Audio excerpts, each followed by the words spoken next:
Assalamu alaikum wa rahmatullahi wa barakatuh. My dear students, I welcome you all again. I'm your chemistry tutor, Yasir sir, and this is video lecture number 23 for the unit equilibrium. We are discussing the part ionic equilibrium. और आज का हमारा जो concept है, आज का हमारा जो टॉपिक है वो है कॉमन आयन इफेक्ट. तो कॉमन आयन इफेक्ट जो है बेसिकली ये इफेक्ट जो है ये एक फिनोमिनन है जो एक एक्सटेंशन है या मैनिपुलेशन है ऑफ ली चार्ट-लेयर्स प्रिंसिपल. इसमें हम ली चार्ट-लेयर्स प्रिंसिपल का जो है वो इस्तेमाल करते हैं. ये कॉमन आयन इफेक्ट का इफेक्ट क्या है, यानी कि अगर आप वर्ड से देखेंगे, यानी कि एक इफेक्ट हो रहा है, एक इफेक्ट हो रहा है जो कि कॉमन आयन का मतलब है जो सेम टाइप ऑफ आयन होता है, सेम टाइप ऑफ आयन जो होता है उसकी वजह से एक इफेक्ट आता है जिसको आप कहते हो कॉमन आयन इफेक्ट. ये बात समझने के लिए हम क्या करते हैं, सपोज मैं आपको स्टेटमेंट के बाद दूंगा, पहले हम कॉन्सेप्ट समझेंगे. लेट अस सपोज मैं एक वीक इलेक्ट्रोलाइट लूंगा. कहते हैं कि आप एक वीक इलेक्ट्रोलाइट ले लें. वीक इलेक्ट्रोलाइट सब समझते हैं ना. वीक इलेक्ट्रोलाइट एक ऐसा इलेक्ट्रोलाइट होता है जिसकी 100% डिसोसिएशन नहीं होती है, जो पार्शियली डिसोसिएट होता है, जो पार्शियली आयोनाइज होता है.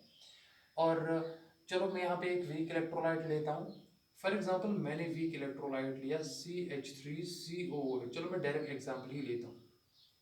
आपको पता है दैट वीक इलेक्ट्रोलाइट जो है ये पानी में डिजोल्व होके, बिकॉज आप इसको जब आप आयोनाइज करना चाहोगे, चलो मैं एक्वस फॉर्म में भी ऐसे लिख सकता हूँ, इसका मतलब पानी आपने डाला तो ये आयोनाइज होगा डियर स्टूडेंट्स. जब ये आयोनाइज होगा पार्शियली, इसलिए मैंने दो एरोज जो है वो इस्तेमाल किए, मतलब रिवर्सिबल है, 100% डिसोसिएशन नहीं होगा.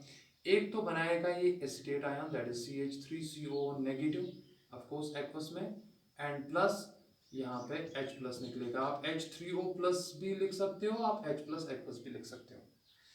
ये एक वीक एसिड है, एक वीक इलेक्ट्रोलाइट है, एसिडिक एसिड है, वीक एसिड है, और ये आयन्स है, ये स्टेट आयन, ये जो है यहाँ पे ये प्रोटॉन है.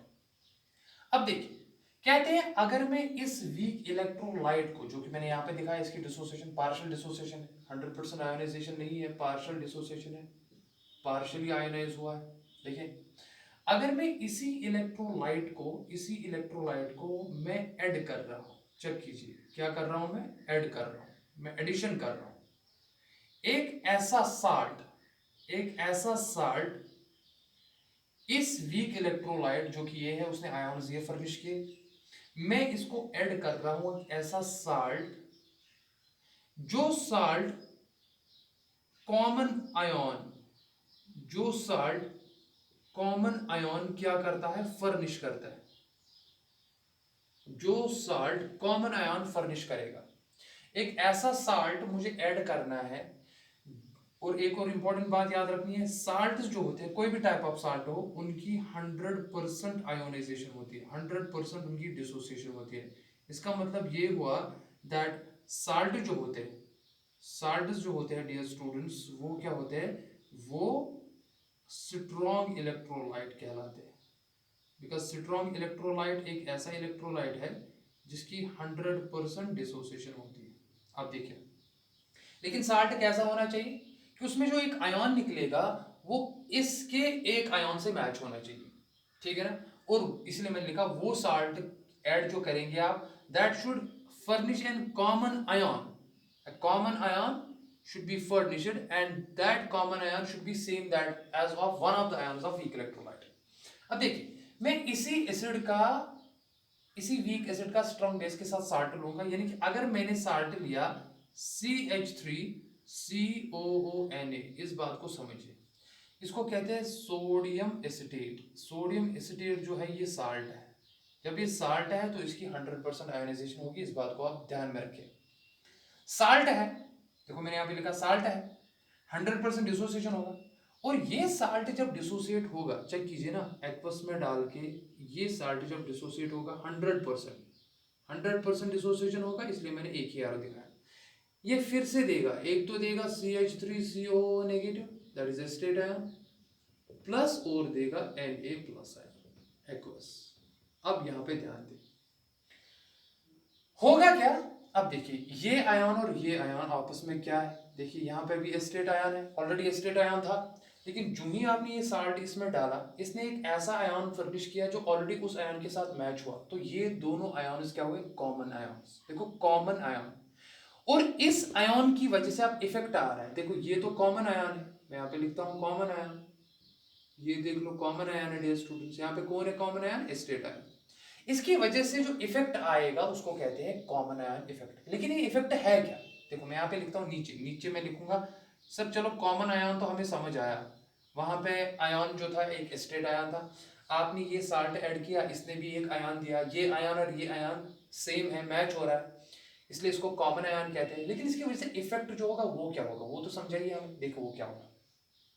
पहले आपने एसिटिक एसिड डाला, एसिटिक एसिड मान लो आपने कितने लिए थे, मान लो आपने 100 मॉलिक्यूल्स लिए थे, 100 मॉलिक्यूल में से मान लो पार्शियल डिसोसिएशन हो गई, और मान लो अगर मैं 5% के हिसाब से लूंगा, मान लो ये 100 का 5% कितना होता है 5, तो इसका मतलब है ये भी 5 मॉलिक्यूल बने और ये भी 5 आयन्स एसिटेट के, 5 आयन्स प्रोटॉन के, ठीक है।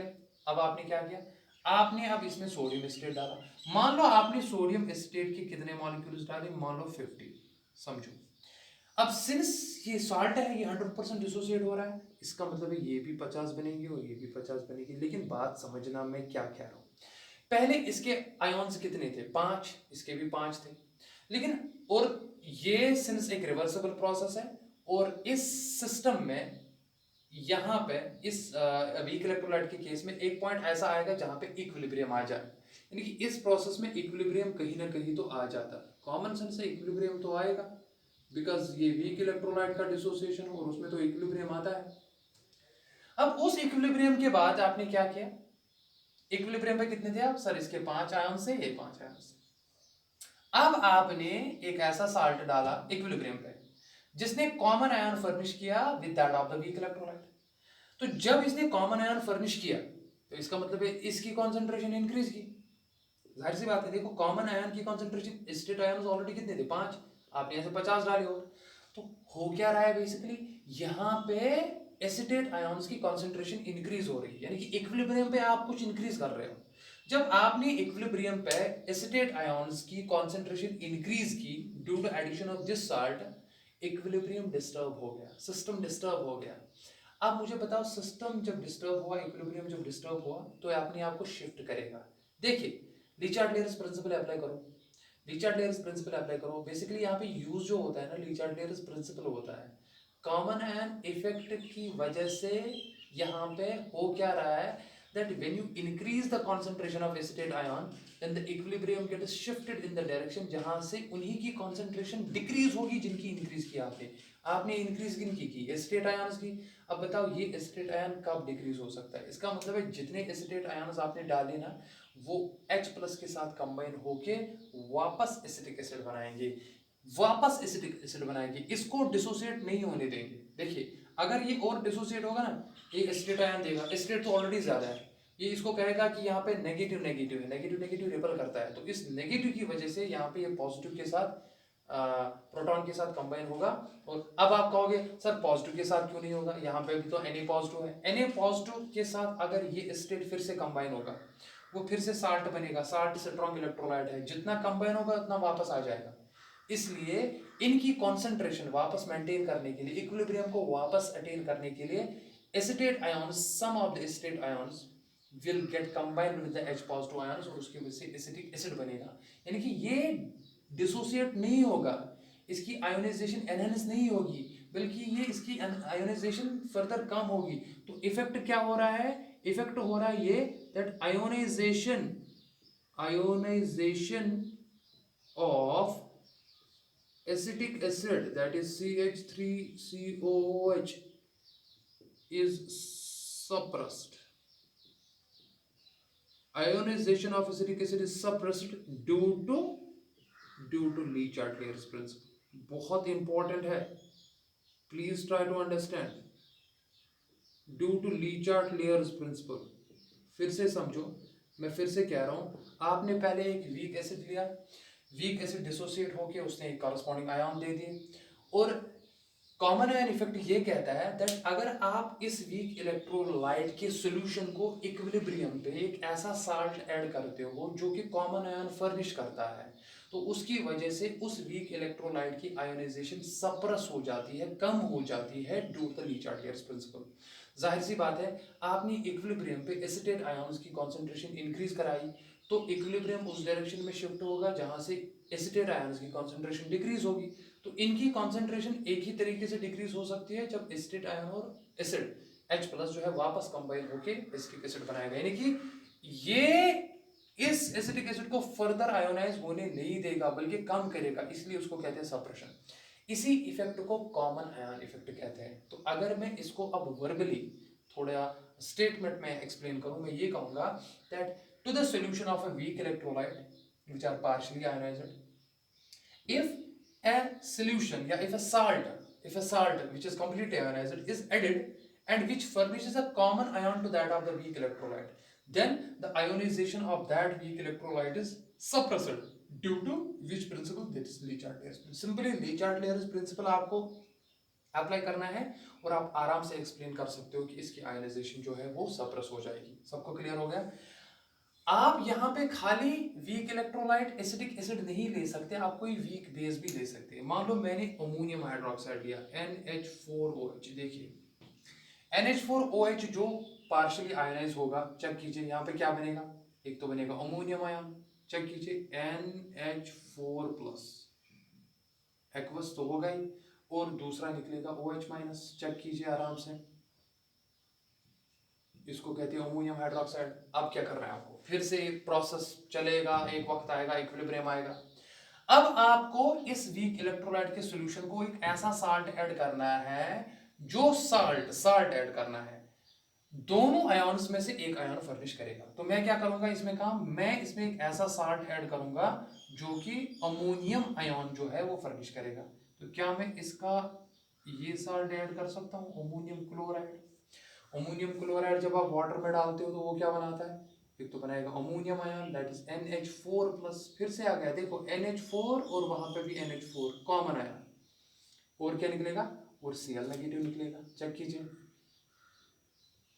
और Cl नेगेटिव निकलेगा। ये साल्ट है, अमोनियम क्लोराइड साल्ट है, ये 100% आयनाइज होता है, और निकलेगा Cl नेगेटिव आयन। अब जो ही आपने ऐड किया इसके सॉल्यूशन को, तो अमोनियम आयंस की कंसंट्रेशन इंक्रीज होगी। जब ये इंक्रीज होगी तो इक्विलिब्रियम डिस्टर्ब हो गया, तो इक्विलिब्रियम अपने आप को वापस रीएस्टैब्लिश करने के लिए अमोनियम आयंस की कंसंट्रेशन डिक्रीज, बिकॉज जो आपने इंक्रीज किया ना ली चार्टियर्स प्रिंसिपल के हिसाब से, उसी की कंसंट्रेशन डिक्रीज होगी। तो इसकी कंसंट्रेशन एक ही तरीके से डिक्रीज होगी जब अमोनियम आयंस हाइड्रोक्साइड आयंस के साथ वापस कंबाइन होके अमोनियम हाइड्रोक्साइड बनाएंगे। यानी कि यहाँ पे भी आयोनाइजेशन जो है किसकी, अमोनियम हाइड्रोक्साइड की सप्रेस होगी, यहाँ पे कम हो गई। तो यहाँ पे मैं लिखूंगा that ionization of NH4OH, that is ammonium hydroxide, is suppressed, that is due to Le Chatelier's principle। तो यहाँ पे जो सप्रेशन हो रहा है वीक इलेक्ट्रोलाइट का एक ऐसा साल्ट ऐड करने से जो एक कॉमन आयन फर्निश करता है to that of weak electrolyte, उसी इफेक्ट को हम कहते हैं कॉमन आयन इफेक्ट। तो कॉमन आयन इफेक्ट की वजह से suppression of the weak electrolyte की आयनाइजेशन सप्रेस की जाती है। ये बहुत ही एक इम्पॉर्टेंट कॉन्सेप्ट है, ये बहुत ही एक इम्पॉर्टेंट टॉपिक है जिसकी बहुत सारा एप्लीकेशन है, जो कि आगे आपको बहुत सारे कॉन्सेप्ट्स में इस्तेमाल होगा, that is due to common ion effect. तो कॉमन आयन इफेक्ट आपको उस टाइम समझ रहे हैं। इतना ही नहीं, ये कभी कभार हम स्पैरिंगली सॉल्युबल साल्ट्स के लिए भी ये इस्तेमाल करते हैं। मैं पहले आपको ये बता दूं कि स्पैरिंगली सॉल्युबल साल्ट्स क्या होते हैं, जो कि बहुत कम, देखो एक तो ये साल्ट्स होते हैं, अभी आपको कहोगे सर आपने कहा साल्ट जो है उनकी 100% डिसोसिएशन होती है पानी में, लेकिन कुछ ऐसे साल्ट्स होते हैं जो बहुत कम सॉल्युबल होते हैं। एक तो होते हैं इनसॉल्युबल साल्ट जो कि सॉल्युबल ही नहीं होते पानी में, दूसरा होता है फुली सॉल्युबल जो 100% सॉल्युबल होते हैं, लेकिन बीच में एक ऐसी कैटेगरी आती है जिसका थोड़ा सा पोर्शन सॉल्युबल होता है पानी में लेकिन मैक्सिमम पोर्शन ऐसे ही रहता है, उनको कहते हैं sparingly soluble salt. Sparingly soluble salts are those types of salts which are partially solubilized in water, ठीक है ना। और उनमें से जो एग्जाम्पल है, बहुत ही इंपॉर्टेंट एग्जाम्पल है, वो है सिल्वर क्लोराइड की AgCl। AgCl सॉलिड होता है, और अगर आप इसको पानी में डालेंगे, ठीक है ना, तो ये क्या होगा, ये पार्शियली सॉल्युबल होगा।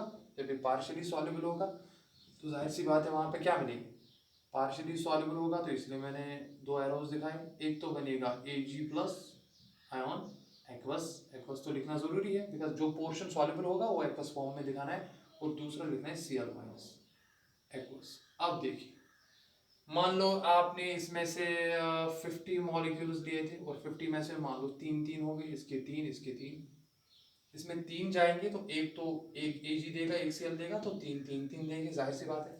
अब मान लो आप क्या करोगे, अब आप इसमें कोई ऐसा साल्ट ऐड करेंगे जो कि एक कॉमन आयन देगा। तो मान लो आपने एक ऐसा साल्ट ऐड किया जो कॉमन आयन देगा, मैंने NaCl डाला, ये तो बहुत सिंपल है यार। सोडियम क्लोराइड पानी में डाला, एक तो देगा सोडियम आयन, दूसरा देगा क्लोराइड आयन, तो मैं लिखूंगा Na+ और Cl-। अब मुझे बताओ इन दोनों में से कॉमन आयन कौन है। देखिए, क्या ये कॉमन है? नहीं, ये Na+ है, Ag+ है। ये देखो, ये दो कॉमन है, Cl-, तो ये कॉमन आयन है। तो इस कॉमन आयन की वजह से क्या होगा, इस कॉमन आयन की वजह से इस स्पेरिकली सॉल्युबल की आयोनाइजेशन जो है, सॉल्युबिलिटी जो है वो कम हो जाएगी। तो इससे क्या होगा, ये कंबाइन होके वापस ये बनाएंगे, तो दैट मीन्स सॉल्युबिलिटी। आपने यहाँ पे आयोनाइजेशन नहीं लिखूंगा, यहाँ पे लिखूंगा मैं सॉल्युबिलिटी। तो इफेक्ट क्या है यहाँ पे सॉल्युबिलिटी किसकी, of sparingly soluble salt, that is AgCl is suppressive due to recharge responsible. और ये आप देखोगे, देखो मैं आपको समझाता हूँ ये कैसे करते हैं। मान लो आपने क्या किया, आपने एक बीकर लिया, आपने इस बीकर में क्या किया, आपने इसमें AgCl डाला। जो ही आपने इसमें AgCl डाला, तो चलो ये AgCl है, इसमें Ag+ Cl-, देखो Ag+ Cl-। अब जितना भी सॉल्युबल होना था सॉल्युबल हो गया। अब आपने क्या किया इसमें, मान लो आपने इसमें, और इक्विलिब्रियम आ गया, अब आपने इसमें क्या डाला, NaCl। जो ही आपने इसमें NaCl डाला, तो NaCl क्या देगा, एक तो Na+ देगा, दूसरा Cl- देगा।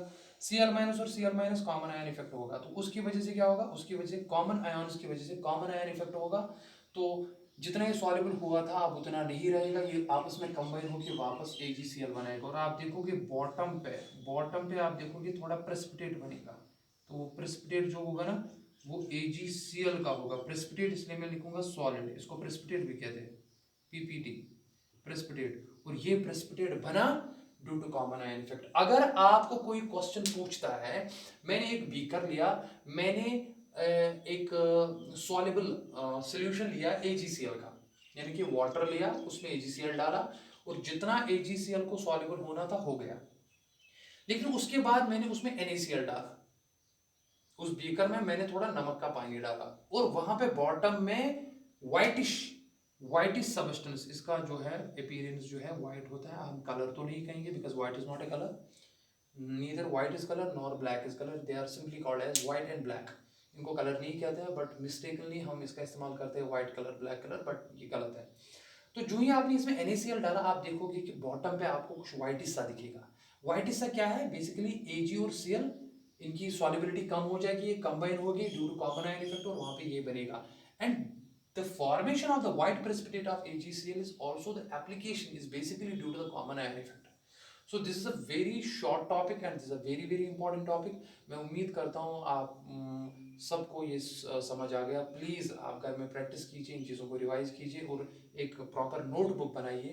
इंशाल्लाह we are gonna meet in the next video lecture, that is video lecture number 24, जिसमें हम और दो कॉन्सेप्ट्स के बारे में पढ़ेंगे। बस इंशाल्लाह हमारा ये यूनिट जो है विद इन 2-3 लेक्चर्स जो है कंप्लीट होने जा रहा है, और उसके बाद हम एक सेपरेट यूनिट जो है स्टार्ट करेंगे, that is states of matter इंशाल्लाह। तो मुझसे जितना हो सकता है, मुझसे जितना बन पा रहा है मैं कर रहा हूँ, तो आप भी बने रहिए, आप भी चीज़ों को ध्यान से देखिए। और देयर आर मेनी स्टूडेंट्स जो मुझे क्वेश्चंस पूछते हैं, इसका मतलब है कि वो यूट्यूब पे लेक्चर्स रेगुलरली फॉलो करते हैं। तो डियर स्टूडेंट्स, आप भी करो, और किसी को भी कोई क्वेरी हो मुझे आराम से पूछ सकते हैं, मैं इंशाल्लाह कोशिश करूँगा आपको जवाब देने की। बस आप सीरियस रहे अपनी स्टडीज़ के लिए, we are very serious for you, we are really working very hard, all the teachers are really working very hard, तो इंशाल्लाह मिलेंगे in the next video lecture number. Till then फी अमानिल्लाह, अस्सलाम वालेकुम।